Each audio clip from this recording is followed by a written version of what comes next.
নাম দেওয়া আর কি এখানে লিখেছেন রিয়েল চিকেন নাগেট নাগেট এইটা মিথ্যা বিজ্ঞাপন হচ্ছে। রিয়েল চিকেন কি দিচ্ছেন? না দিচ্ছেন না, অথচ শিশুদের খাদ্য এই হাইড্রোস ব্যবহার করতেছেন আপনি।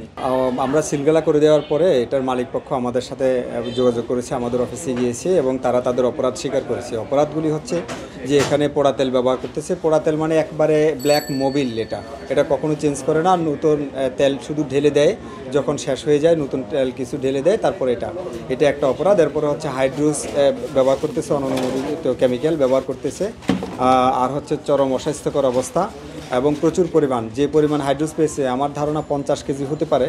আমরা এটা মেপে দেখিনি, তবে সম্ভাবনা আছে 50 কেজি হবে। এই পরিমাণ হাইড্রোস, এই পরিমাণ কেমিক্যাল আমরা চট্টগ্রামের কোনো ফ্যাক্টরিতে আমরা খুঁজে পাইনি। তো এখানে যে পণ্যগুলি উৎপাদিত হয় সবগুলি পণ্যই হচ্ছে শিশু খাদ্য, শিশুদের চিপস, এই জাতীয় পণ্য। তো এইটা মারাত্মক একটা স্বাস্থ্যের ঝুঁকি তৈরি করতেছে শিশুদের জন্য। যাই হোক, তারা এই অপরাধ তাদের স্বীকার করেছে।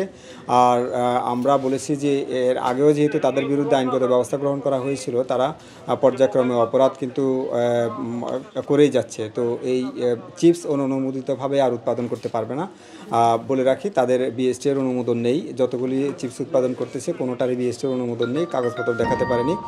সব মশার বিরুদ্ধে সুরক্ষা দিতে এলো বসুন্ধরা এক্সট্রিম অ্যারোসল, মশার বিরুদ্ধে এক্সট্রিম সুরক্ষা। অপরাধ তারা স্বীকার করেছে, তো অপরাধ স্বীকারের প্রেক্ষিতে আমরা তাদেরকে 3 লক্ষ টাকা অর্থদণ্ড করেছি।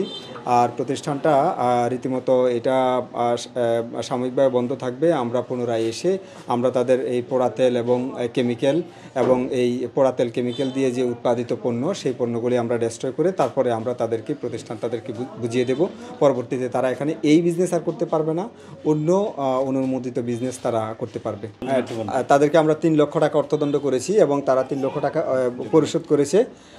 আমরা পরবর্তীতে আইনগত ব্যবস্থা গ্রহণ করব, যেটা হচ্ছে আমরা তাদেরকে চূড়ান্তভাবে তাদের এই কার্যক্রম চূড়ান্তভাবে বন্ধের আমরা তাদেরকে নোটিশ দেব এবং আমরা তাদের যে সমস্ত উৎপাদিত পণ্য এগুলি আমরা ধ্বংস করব।